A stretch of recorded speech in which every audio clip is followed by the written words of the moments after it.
Trump ने executive order 6 फरवरी का निकाला, सेक्शन 4 कोट कर रहा हूं, डायरेक्टली इनडायरेक्टली अगर हम रशिया का ऑयल लेंगे तो 25% लगा देगा। कौन है सर वो गोरी चमड़ी वाला वहां बैठकर हमको बोलने वाला? किस हमने इस मुल्क को आजाद इसलिए करवाया था कि वहां बैठकर बोलेगा मैं जिससे चाह तेल खरीदूंगा। तुम होते कौन हो? तुम मेरे माई बाप हो क्या? आप 25% लगाएंगे सर। और वर्ड क्या इस्तेमाल किया? इंडिया, यानी अब नायरा जो है नायरा कंपनी बंद हो जाएगी और हमको मॉनिटर करेंगे, आप भारत को उस पर ओवरसाइट करेंगे। अस्सलाम वालेकुम दोस्तों, वेलकम टू मियां भाई न्यूज़। लोकसभा के अंदर कल रात जो आवाज़ सबसे ज़्यादा गूंजी वो थी AMIM के सदर और member of parliament Asaduddin Owaisi की। इन्होंने सीधे तौर पर अमेरिका के नए ट्रेड फैसले पर सख्त तनकीद करते हुए इसे भारत के खुदमुख्तारी पर हमला करार दिया।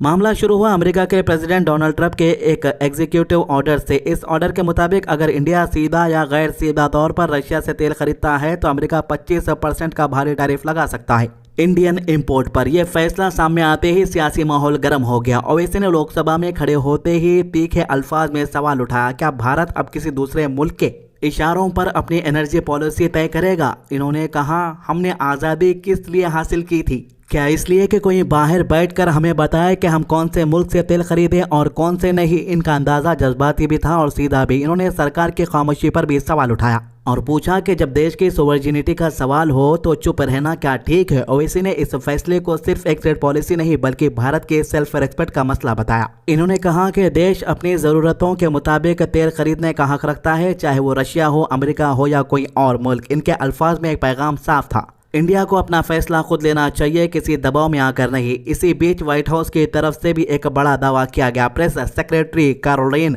लेविट ने कहा कि भारत ने रशिया से तेल खरीदना बंद करने का कमिटमेंट दिया है और अब अमेरिका से एनर्जी इंपोर्ट बढ़ाने पर रजामंद हुआ है। इसने ये भी कहा है कि हो सकता है कि भारत वेनेजुएला से भी तेल खरीदे, जो अमेरिका के लिए फायदेमंद होगा। इस बयान से सियासी बहस को और तेज कर दिया। आखिर ये क्या तो भी चल रहा है, किसी को समझ में नहीं आ रहा तो शॉर्टकट में समझा देता हूँ पहले से, क्योंकि ये जो है शॉर्टकट न्यूज है, इसीलिए पूरी न्यूज भी जानना जरूरी है। दरअसल भारत की सरकार यानी मोदी सरकार रशिया से तेल खरीदी थी क्योंकि अपन को रशिया से सस्ते में तेल मिल रहा था। रशिया से अपन डिफेंस सिस्टम भी खरीदे जो ऑपरेशन सिंदूर के अंदर काफी काम में आया।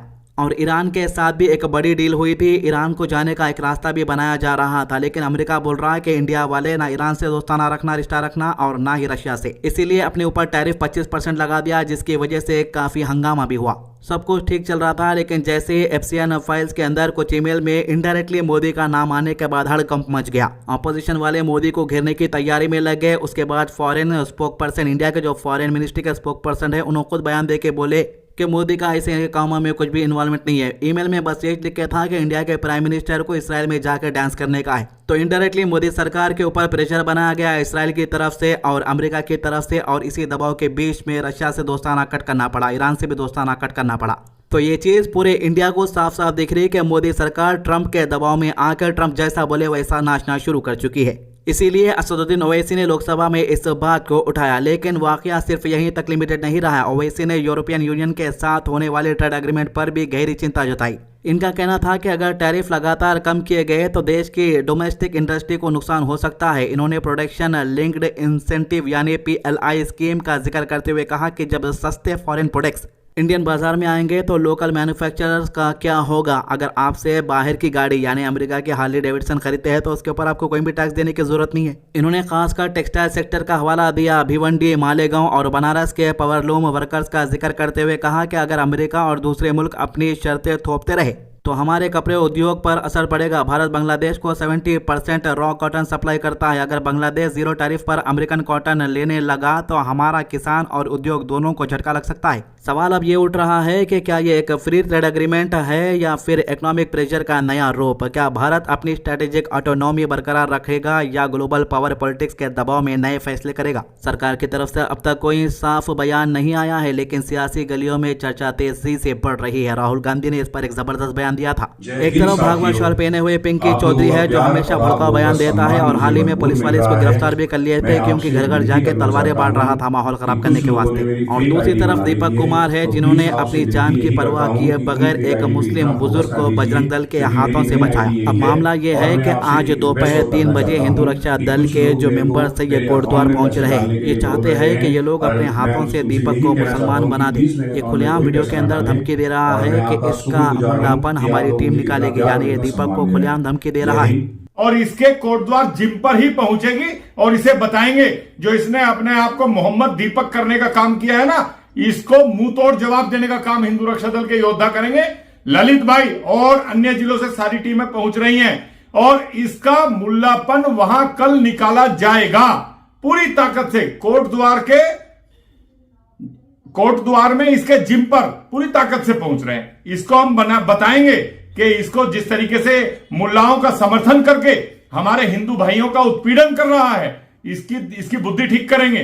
वो दरअसल हाल ही में दीपक ने एक मीडिया चैनल को इंटरव्यू दिया था। उसके अंदर दीपक ने कहा था कि गाय के नाम पे ये लोग गुंडागर्दी करते हैं और खुद गाय का कारोबार करते हैं और बेकसूर मुसलमानों को पकड़कर उनका नाम पूछ के गाय के नाम पे उन्हें कत्ल किया जाता है। ये चीज़ें काफ़ी अरसे से मुल्क में चल रही है, लेकिन किसी ने इसके ऊपर आवाज़ नहीं उठाया, तो इसीलिए मैंने हिम्मत करके अपना हाथ आगे बढ़ाया। अब बात करते हैं एक बिसांदे की, जो चीफ मिनिस्टर बन के उत्तर प्रदेश का बैठा हुआ है, लेकिन इसकी जुबान से मुसलमान के खिलाफ नफरत के अलावा कुछ भी नहीं निकलता। इन्हें क़यामत की बात कर रहा। महामारी के टाइम पे पूरी दुनिया क़यामत किसको बोलते देख लिया। एक छोटा सा नज़ारा था वो, तो गंगा के किनारे पे हज़ारों लाशें पड़ी हुई थी। कोई जाकर उन लाशों को ना जला रहा था, ना उन लाशों को दफनाने की कोशिश कर रहा था, ऐसे ही हवा में छोड़ दिया गया था। आज भी उसके वीडियोज है जहाँ पर चील कौवे उन लाशों को खा रहे थे। तब उत्तर प्रदेश के सरकार को उन लाशों के बारे में कोई खबर नहीं थी। जाहिर है कि जिन खानदान वालों की वो लाशें उस तरह पड़ी हुई थी, तो उन फैमिलीज के लोगों ने तो जहन्नुम अपनी नजरों से देखा होगा। एक चीफ मिनिस्टर का काम होता डेवलपमेंट के बारे में बात करना। ये जहाँ कहीं पर भी जाता है, एक इलाके में गया, इसका नाम मुस्तफाबाद कैसे है, ये नाम कितने हिंदू रहते हैं यहाँ पर, लोग बोल रहे एक भी नहीं रहता, तो फिर ये नाम की जरूरत इसलिए है, नाम बदल देंगे जल्दी। मतलब कि इसका काम बस ये रह गया है कि उत्तर प्रदेश के नामा बदलना है। डेवलपमेंट तो बहुत दूर की बात। क्या आलम है उत्तर प्रदेश का, आप और हम अच्छी तरह जानते हैं। अब ये क्या कह रहा है, ये सुनेंगे इसकी जुबानी। तो उनको हम भी ये बता देना चाहते हैं कि कयामत का दिन कभी नहीं आने वाला है और कभी नहीं आएगा।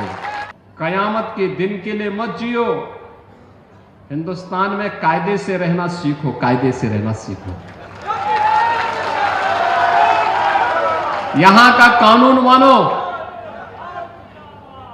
कानून मानोगे, कायदे से रहोगे तो फायदे में रहोगे, और नहीं तो आगे का रास्ता तो फिर कहां के लिए जाता है, वह फिर कानून कोई तोड़ेगा तो वह रास्ता सीधे जहन्नुम की तरफ ही लेके जाता है, कहीं और की तरफ नहीं लेके जाता है।